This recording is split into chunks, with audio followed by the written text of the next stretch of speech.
यहाँ पे question number 7 में कि A B C D is a trapezium in which A B is parallel to C D. तो आपको दिया है ए बी सी डी, जो आपका ये ए बी सी डी है, दिस इज द ट्रेपीजियम। और आप बोल भी दिया है कि ये A B is parallel to D C है। हालांकि अगर ये नहीं भी बोला होता तो भी अपने को पता है ट्रेपीजियम में one pair of opposite sides are parallel. And A D equal to B C, वो आपको ए डी और बी सी इक्वल भी दिया है, तो इसको मार्क कर लो। यहाँ पे आपको A D equal to B C भी दे दिया है। आगे फिर शो दैट क्या है, एंगल ए एंगल बी के इक्वल है, एंगल ए एंगल बी के इक्वल है, ये इसकी बात कर रहा है।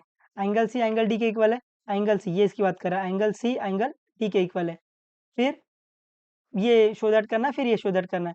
अभी इस सम को सॉल्व करने के लिए उसने हिंट भी दिया है कि एक्सटेंड ए बी, आपको ए बी को एक्सटेंड करना है। Draw a line passing through the point C parallel to the A D, तो आपको ऐसी लाइन ड्रॉ करनी है जो सी से पास हो रही हो और पैरेलल टू ए डी हो। Intersect at line B D at the point E, तो ये ऐसे एक फिगर बना लेंगे। यहाँ पे आपको देखना ये वाली लाइन पैरेलल है ऐसे, ठीक है। तो यहाँ पर अगर आप देखोगे ये ऐसा लिख लेना, ये हिंट में सोल्यूशन में मैं बोलूँ कि इसमें quadrilateral A E C D में अभी अपने को पता है ये लाइन पैरेलल है और ये लाइन पैरेलल है, तो ये पैरेललोग्राम हो जाएगा ना यार। तो पहले में वहीं से स्टार्ट करेंगे सोल्यूशन में कि quadrilateral A E C D, इसमें इसमें अपने को क्या दिख रहा है कि ए ई, मैं बोल सकता हूँ ना A E parallel to D C, ये क्या है, ये गिवन ही है। और अपन क्या बोल सकते हैं, और अपन बोल सकते हैं जो आपका ए डी है वो पैरेलल टू ई सी है, ये बाय कंस्ट्रक्शन है ना, इधर कंस्ट्रक्शन हिंट, ये हिंट की जगह पे कंस्ट्रक्शन लिखना, कंस्ट्रक्शन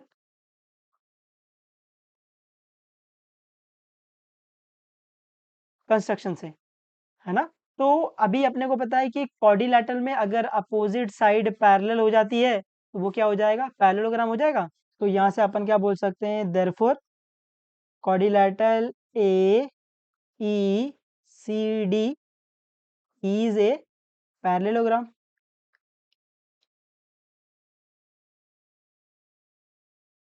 ये समझा है? तो आपका जो quadrilateral A E C D है वो पैरेललोग्राम हो गया। तो पैरेललोग्राम में आपको प्रॉपर्टी कौन सी पड़ती है, अपोजिट साइड से आर पैरेलल एंड इक्वल। तो मैं बोल सकता हूँ ये वाली साइड इक्वल, ये वाली साइड इक्वल, है ना। प्रॉपर्टी क्या बोल सकते हैं, opposite sides are parallel and equal, है ना। अपोजिट साइड पैरेलल इक्वल होगा, इसका मतलब मैं बोल सकता हूँ जो आपका ए डी है वो इक्वल टू ई सी हो जाएगा। तो ए डी अगर एक लाइन है तो ये वाला भी एक लाइन आ जाएगा ऐसे। उसके बाद एंड मैं बोल सकता हूँ जो आपका ए ई है वो इक्वल टू डी सी हो जाएगा, और पैरेलल भी है वो तो अपने को पता ही चल जाएगा अगर पैरेललोग्राम है तो, है ना। ये लाइन पैरेलल है, ये लाइन पैरेलल है, ठीक है। और अभी ये वाली साइड क्या हो गई है, इक्वल हो गई है। ये वाली साइड इक्वल हो गई, जो भी फिगर में दिख रहा है, एक लाइन मारा था इसको इक्वल दिखाने के लिए ये भी एक लाइन मार दिया। उम्मीद आपको समझा ये थोड़ा बहुत पक्का। ये सब ये कंस्ट्रक्शन, यहाँ पे हिंट की जगह पे क्या बोला, हिंट में ये कंस्ट्रक्शन में आएगा, सोल्यूशन में ये कंस्ट्रक्शन ये पूरा ये, ठीक है। अभी थोड़ा सा और ध्यान से देखोगे तो यहाँ पर ये दिख रहा है ये वाला ट्राइंगल, इस वाले ट्राइंगल में आपको दिख रहा है ये वाली साइड इक्वल। तो ये ट्राइंगल कौन सा हो गया, आइसोसेलेस ट्राइंगल। तो अपने को आइसोसेलेस ट्राइंगल थ्योरम पता है क्या है, अगर ये वाली साइड इक्वल है तो इसका जो अपोजिट एंगल है ये वाला एंगल इक्वल हो जाएगा ना यार, है ना। तो क्योंकि ये साइड इक्वल है तो मैं बोल सकता हूँ ये वाला एंगल और ये वाला एंगल इक्वल हो जाएगा। तो वो लिखना पड़ेगा, तो सेकंड में लिख देंगे वो सेकंड पॉइंट में। तो सेकंड पॉइंट में अपने को दिखा इन ट्राइंगल ट्राइंगल कौन सा है, ट्राइंगल सी बी ई में अपने को दिखा जो आपका सी बी है वो इक्वल टू सी ई है।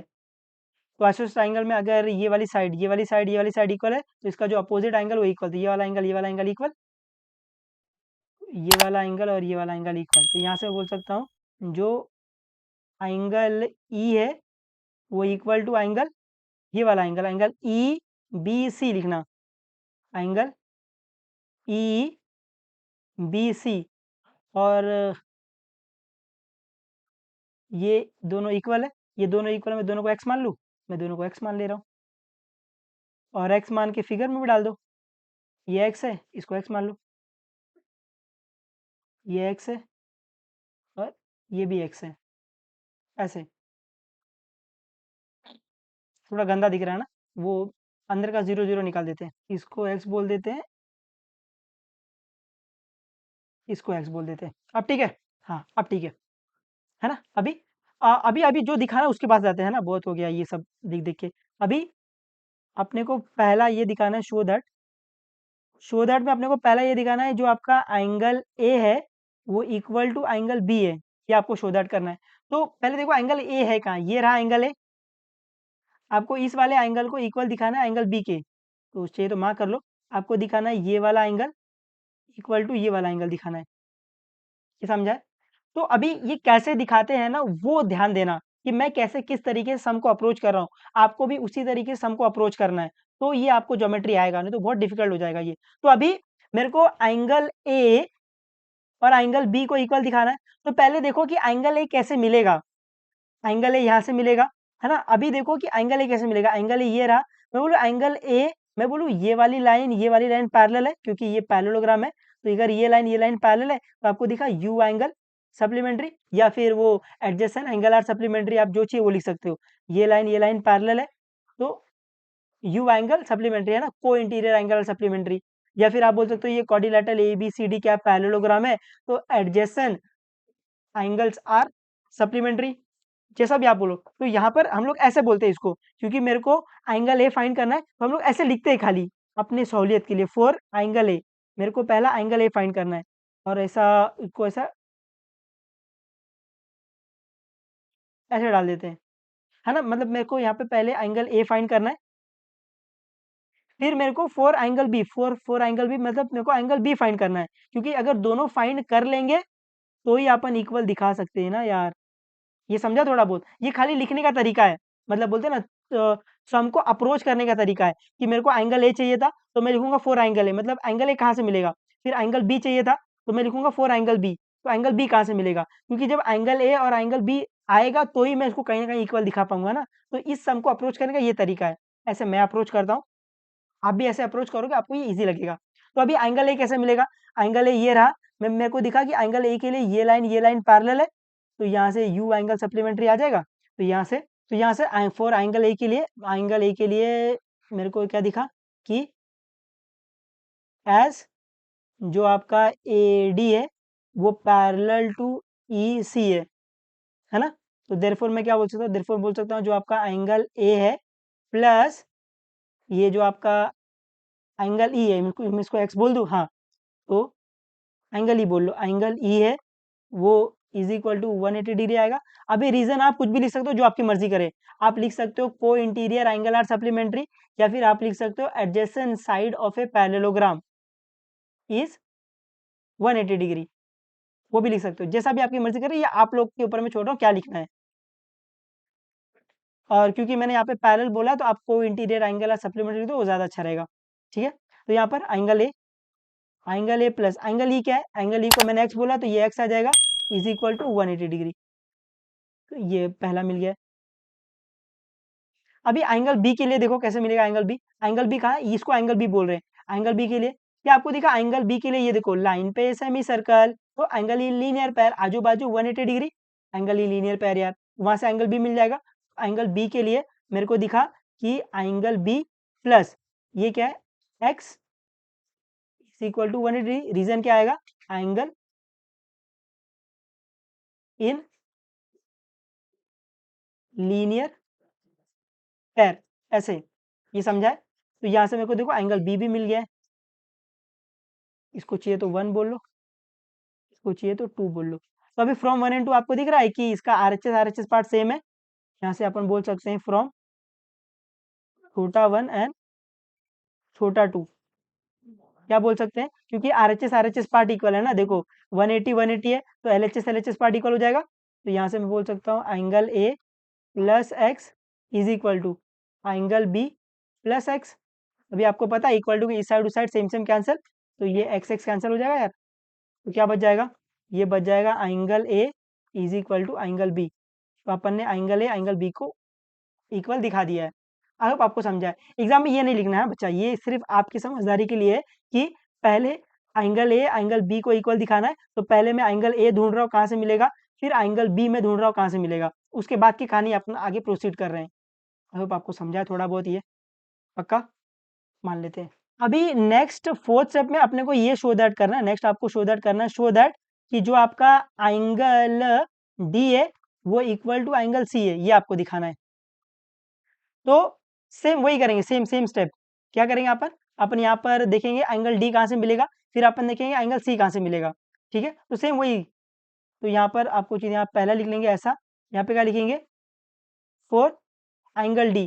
तो एंगल डी के लिए तो देखो एंगल डी कहाँ से मिलेगा, तो ये फोर एंगल डी ऐसे लिख लेंगे, और फिर उसी के साइड में ऐसा सेकंड भी लिख लेंगे, और क्या लिखेंगे इधर, फोर एंगल सी। तो एंगल सी के लिए मतलब एंगल डी और एंगल सी मिलेगा कहाँ से, वो ये ढूंढना इंपॉर्टेंट है।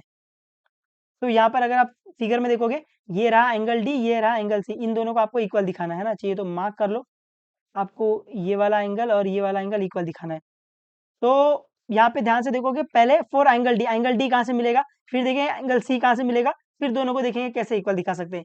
एंगल डी को इक्वल दिखाने के लिए आपको दिखा ये पैरेललोग्राम है, तो ये लाइन पैरेलल है, तो यहाँ पे दिखा ये यू एंगल सप्लीमेंट्री हो जाएगा, तो यहाँ से एंगल डी मिल जाएगा। तो यहाँ से मैं बोल सकता हूँ एज जो आपका ए बी है वो पैरेलल टू डी सी है, और ये गिवन है तो नहीं लिखोगे तो भी चलेगा, ये पैरेलल है। देयरफॉर मैं क्या बोल सकता हूँ, देयरफॉर मैं बोल सकता हूँ जो आपका एंगल ए है प्लस एंगल डी है वो इज इक्वल टू 180 डिग्री आ जाएगा। और रीजन के तौर पे अपन क्या लिख देंगे, को इंटीरियर एंगल आर सप्लीमेंट्री, वो आप लोगों का काम है लिखना। ठीक है, मैं ऐसे ये साइड में लिख रहा हूँ सेकेंड फोर सी, आप नीचे भी लिख सकते हो, कोई दिक्कत नहीं है। अभी देखो एंगल डी तो मिल गया है, अभी देखो एंगल सी कहाँ से मिलेगा, एंगल सी ये रहा एंगल सी। एंगल सी के लिए वापस आपको दिखा ये लाइन पैरेलल है, तो यहाँ पर भी तो यू एंगल लगा सकते हैं ना यार। तो यहाँ से अपन क्या बोलेंगे, एस जो आपका ए बी है वो पैरेलल टू डी सी है, therefore angle B plus angle C is equal to 180 degree. इसका रीजन क्या आएगा, को इंटीरियर। अभी मैं लिख देता हूँ रीजन, हालांकि ये पीछे चले जाएगा बट आपको लिखना है को इंटीरियर, को इंटीरियर एंगल आर सप्लीमेंट्री,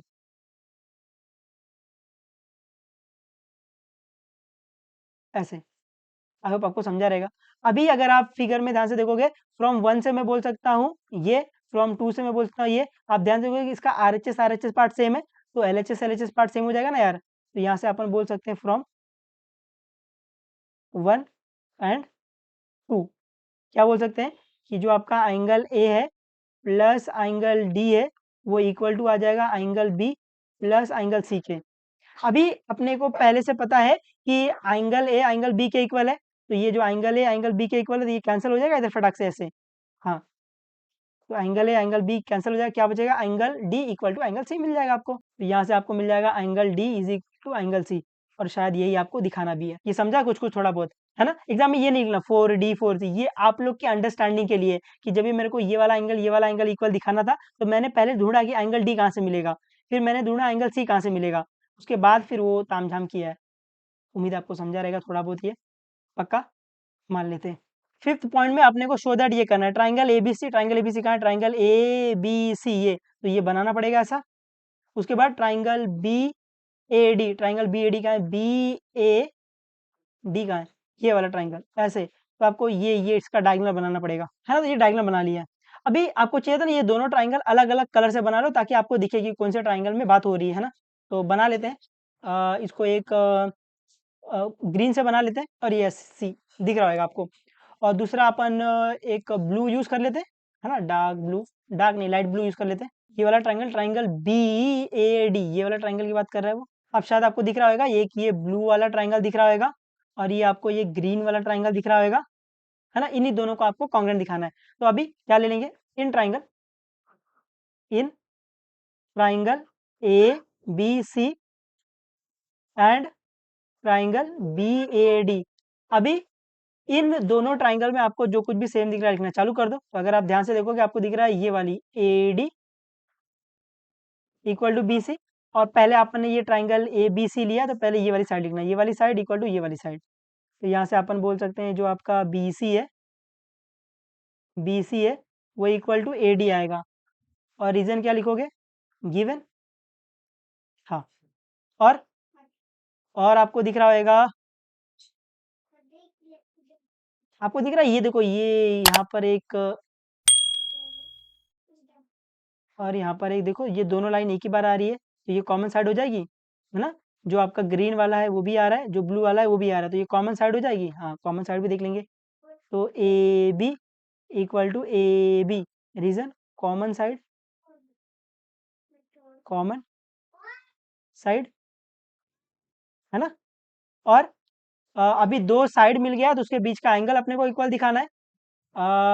ये वाली साइड इक्वल मिल गई, मार्क कर लो चाहिए तो, है ना, ये साइड कॉमन साइड।